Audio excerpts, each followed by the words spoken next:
what's the word, anthropomorphizing or humanizing dogs. Yeah. You know, it's like you look at their face and go, oh, they're thinking this, and they're really just thinking, you know, whatever they're thinking.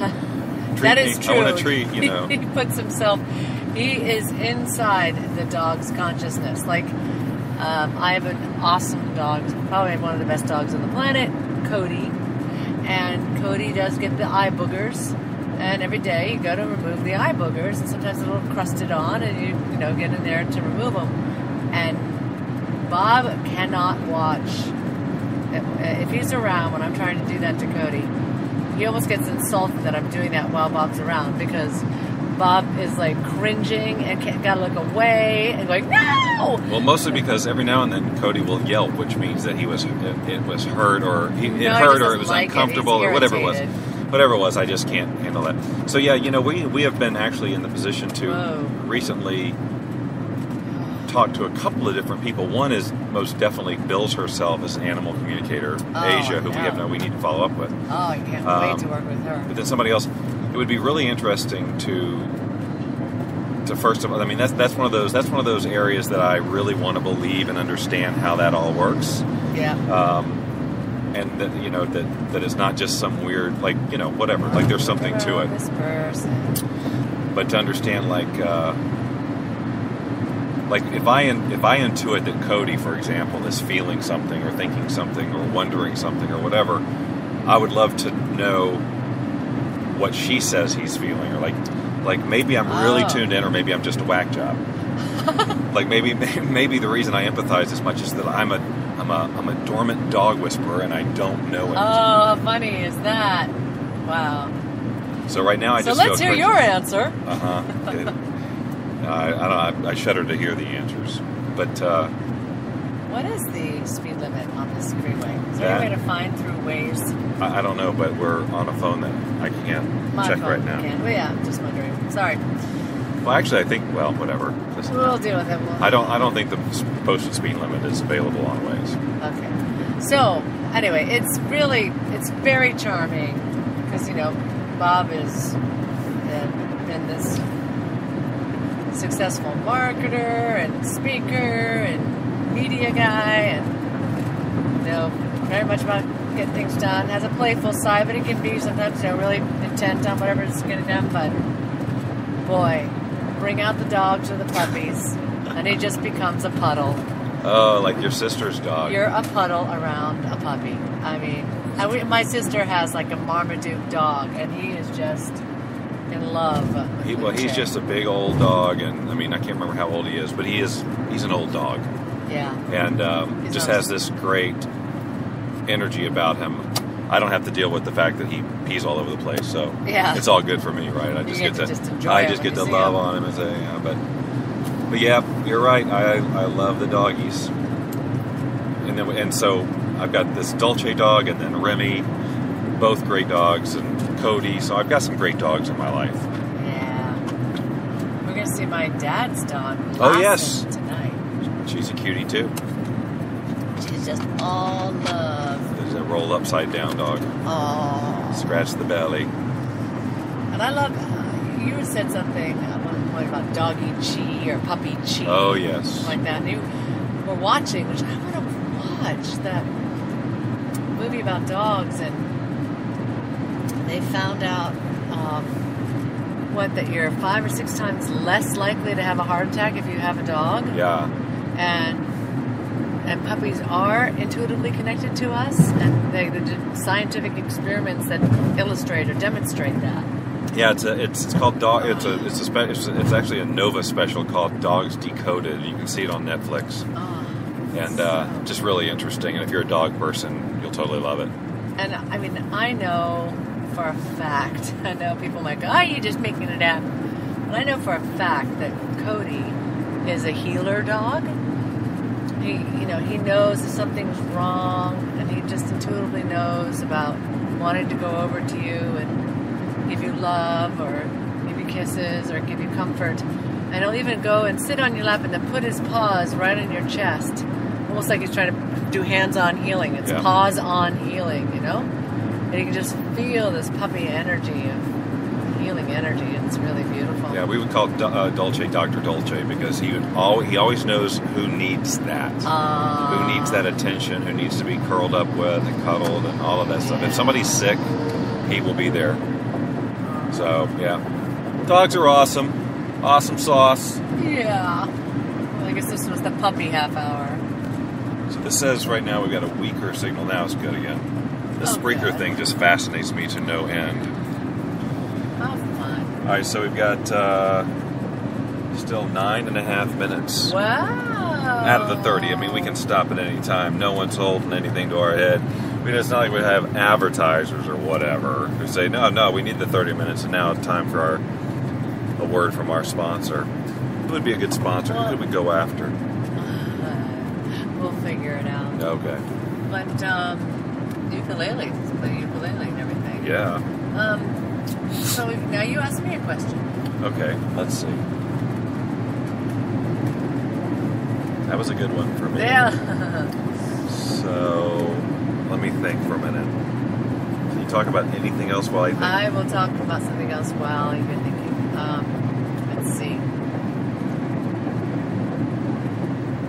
Yeah, I'll just philosophize for a moment, but recognizing that I've got to figure out a way to really truly give and create and get intentional about creating more time for taking time aside to do those extracurricular hobbies or things that we love. And I am an amateur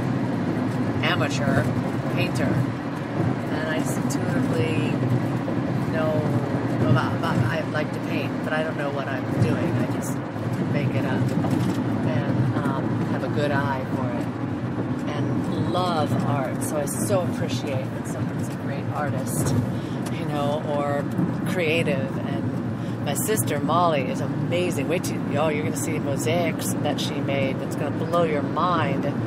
Oh my God, she's incredible.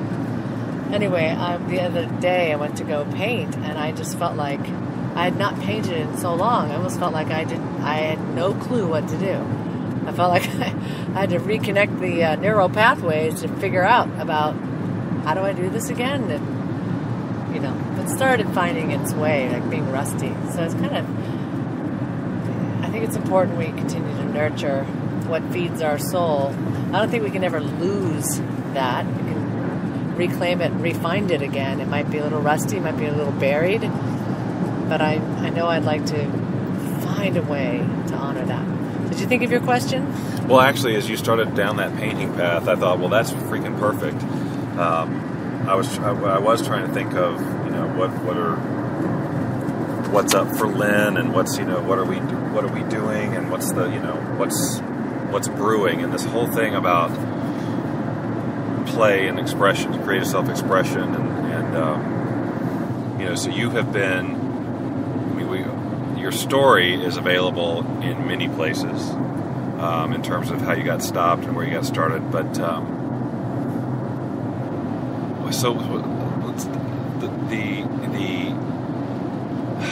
okay, I'm sorry. I've got 5 different threads going in my mind at the same time.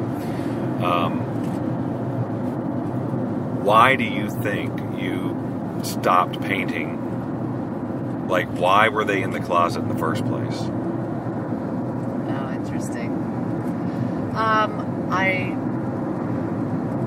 Several things.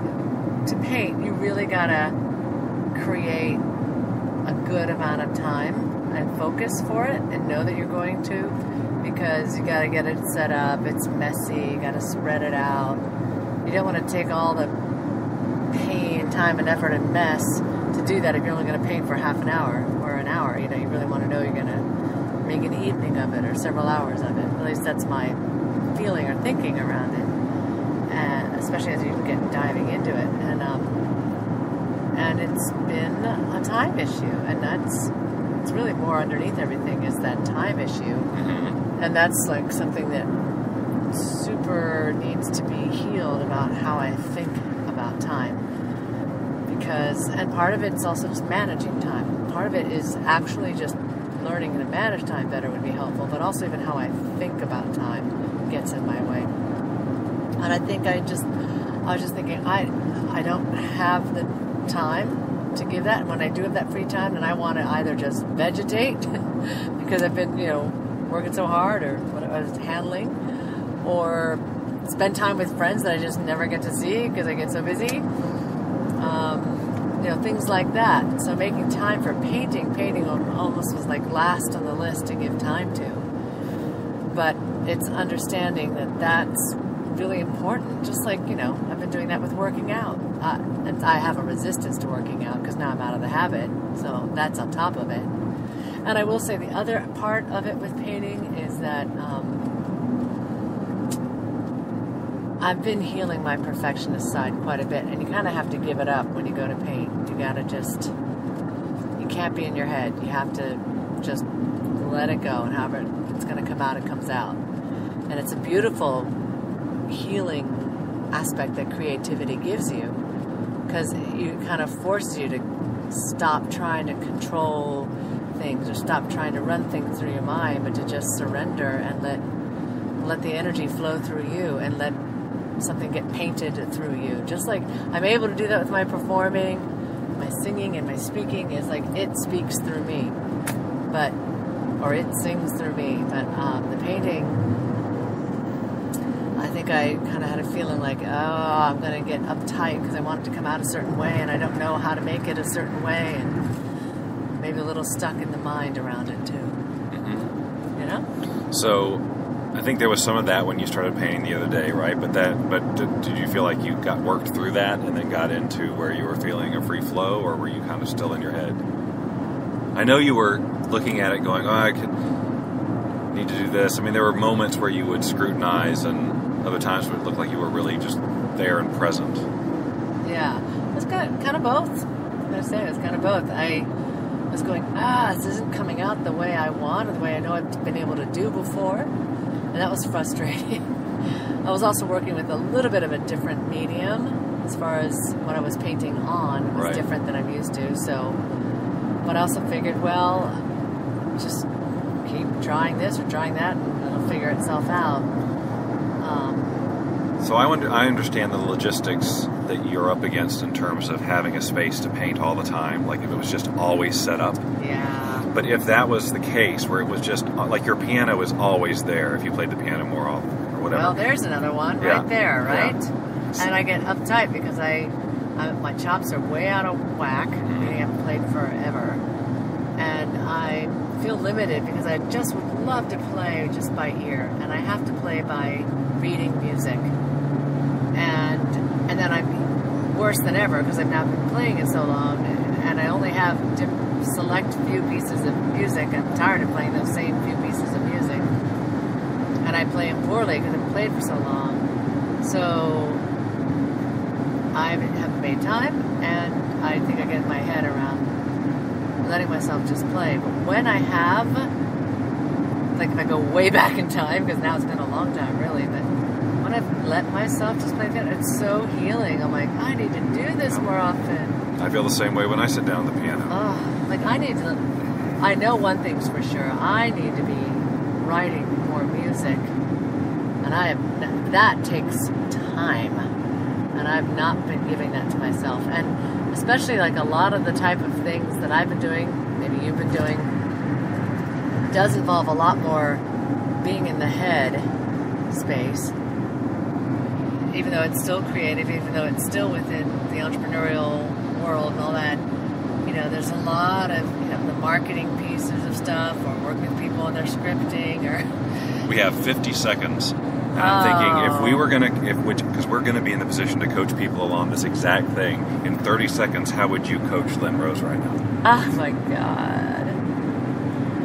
I would assign her to give a dedicated time each week, and she can decide in 1 hour, 3 hours, whatever it is, whenever, that she's going to just let herself play with, whether it's painting or piano, however it comes out, and know that that's time that she is committed to just let it play and do it for the sake of the playing up with it. Puppies, paintings, and pianos. Thank you for... And play. And play. Thank you for indulging us in another episode of Fun with Bob and Len, brought to you by Spreaker Technology, who pays us nothing for endorsing them every time we talk. We'll be playing tomorrow.